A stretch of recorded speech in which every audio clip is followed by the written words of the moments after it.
Oh, one principal.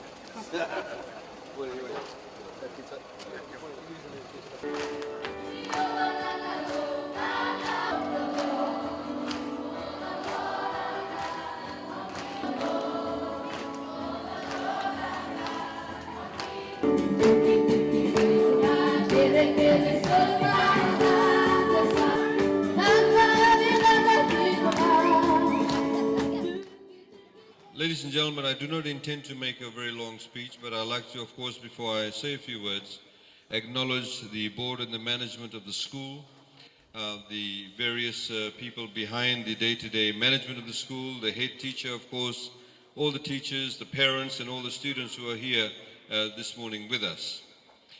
I was just 2 days ago, after coming back from Germany from the Climate Change Conference, or commonly known as COP23, with the Honorable Prime Minister. I have been visiting a couple of schools. I was in Nukuloa School in Ba, which is in the inland part of Ba. And then in the afternoon, I was at Tilak High School in Lautoka City. This morning, we have with you at midday, we will Corpus Christi graduation. And then in the afternoon, I'm at Nakai Kongo in Lokia. And then tomorrow in Kulukulu Public School, and then Kavanangasau in Donua in the east bank of the Singatoga River. The reason why I'm telling you about all these schools, ladies and gentlemen, is just to highlight to you that we have many different schools in Fiji with many different demographics, many different locations, many different size schools, and the parents and the families have different backgrounds. Some are farming communities, some are inner city living, some of them, of course, are in peri-urban areas. The challenge, of course, for all of us is to ensure that the quality of education that is delivered to all the schools in Fiji, all the Fijian schools in Fiji, must be of the same quality. We have to ensure that all the students who attend these schools are able to achieve a particular level of education that is commensurate with what we require or what we call as quality education.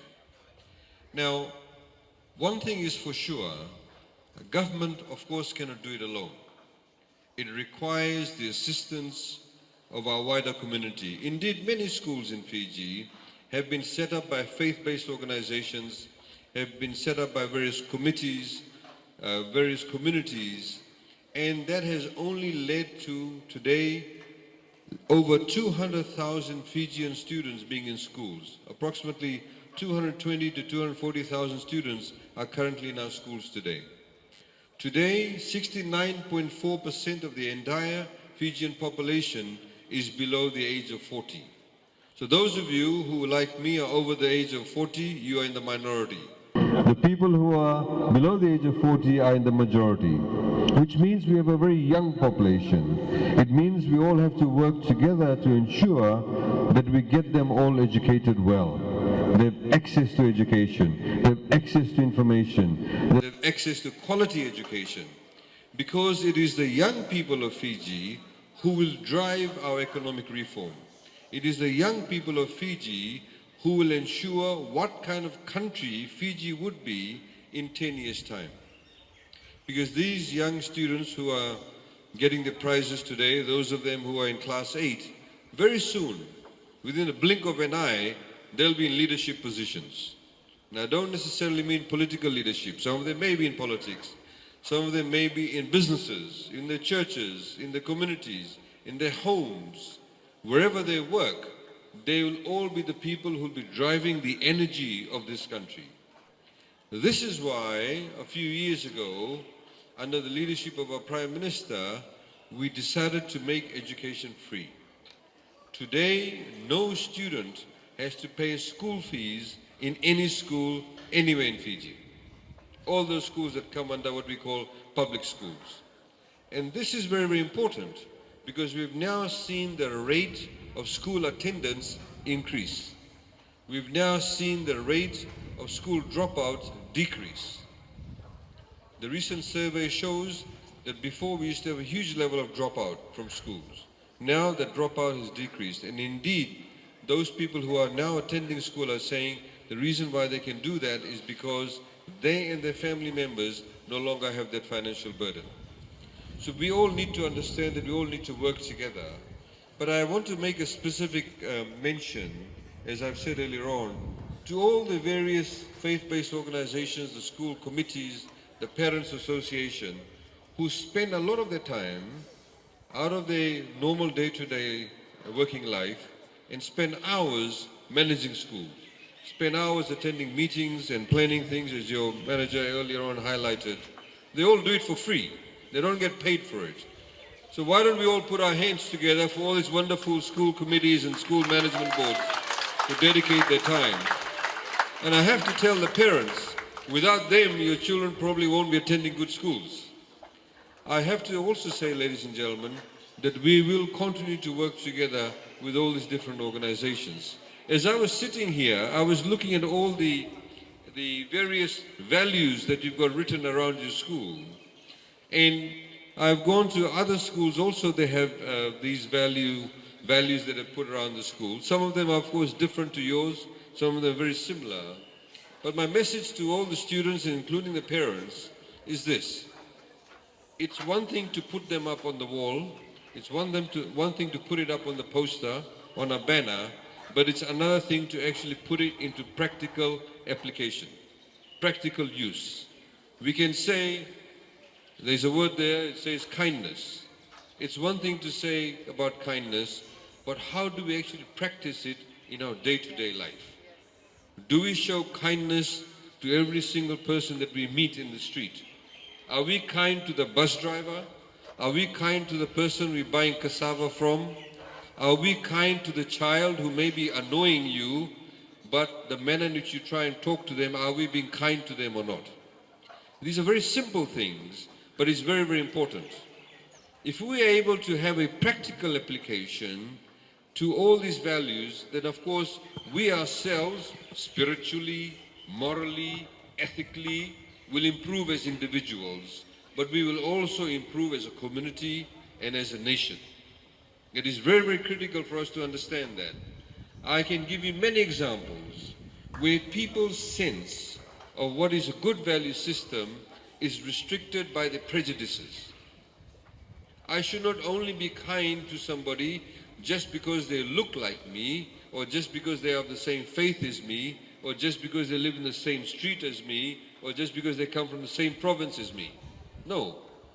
Our kindness, our love, our patience, our understanding, our tolerance must be for every single human being. As has been said earlier on, we are all God's children. God makes no distinction between individual human beings. God does not make a distinction whether what color we are, what color our eyes are, what color our skin is, what type of hair we have, what country we come from. We are all God's children. And if we are able to understand and grasp that, and not limit ourselves and our values only to a certain group of people, we ourselves become closer to God. It's a very simple thing, but we need to be able to understand that. If we're going to have justice, we need to have what we call substantive justice. That justice must be practical. It must apply to everybody, because otherwise we become unjust ourselves. Our justice cannot be ever limited to only a group of people or to certain individuals. It must apply to everybody. Ladies and gentlemen, that's my short message to everybody. As I said to the young primary school students and kindergarten students in Nukuloa a couple of days ago, I said to them that please, just tell the truth. It's a very simple message, just tell the truth. Sometimes telling the truth is far more difficult at that point in time than telling a lie. Telling the truth sometimes can be very difficult because you do not know of the consequences. You may think it may hurt somebody, or you may think that you may get into trouble. But it's better to tell the truth, otherwise once you tell a lie, you need to continue to lie. You need to continue to lie. And that is obviously we should not have. Otherwise we all become hypocrites. It's one thing for me to stand here and say these things to you, but I need to be able to do that in my own personal life. With my wife, with my children, with my neighbor, with the people I work with the people I come into contact with the people that are in the ministry, and of course, in my political life too. I must always tell the truth, because if you don't tell the truth, then you are simply not following the value system that you stand up and espouse. Ladies and gentlemen, I'd like to wish all of you a very Merry Christmas. Christmas is coming around the corner. Let's share that love and the spirit and that actual values that are taught through the message of Christmas to everybody. And let's apply that to everybody. I also would like to thank all the teachers who are here.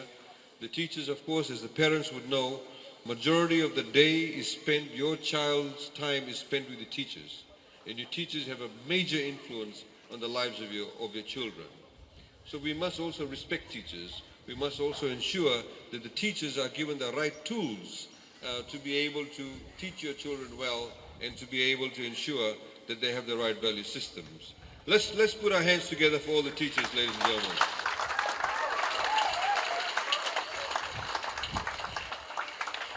Last but not least, I'd like to say to all the students here, some of you may be getting prizes, some of you may not be getting prizes. But if you're not getting prizes, this does not matter. As long as you know that you've done your best, as long as you know that you've tried your hardest. Some of you may not have tried your hardest. So next year you can try harder. You can do well. I also like to just, without the parents, of course, we cannot have children.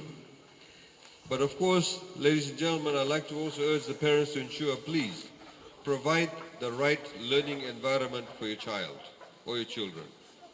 It is very important. It does not necessarily mean you need to know all the answers for their homework, but as long as you provide the right environment, encourage them, give them a few words of kindness, and help them to focus on their studies. There are many skills we require in Fiji at the moment, many of which we don't have, but we need to ensure that we educate our children, give them a fulfilling lifestyle.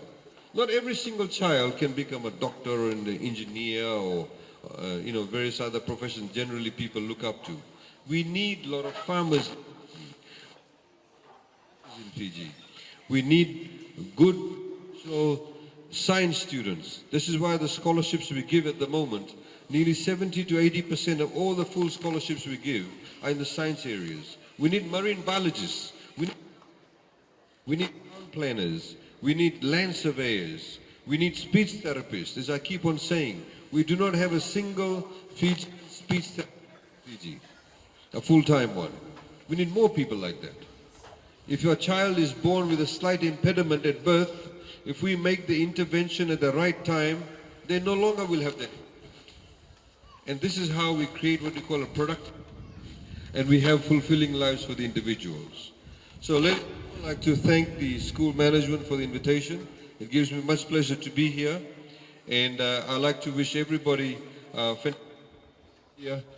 once again, a Merry Christmas. Thank you.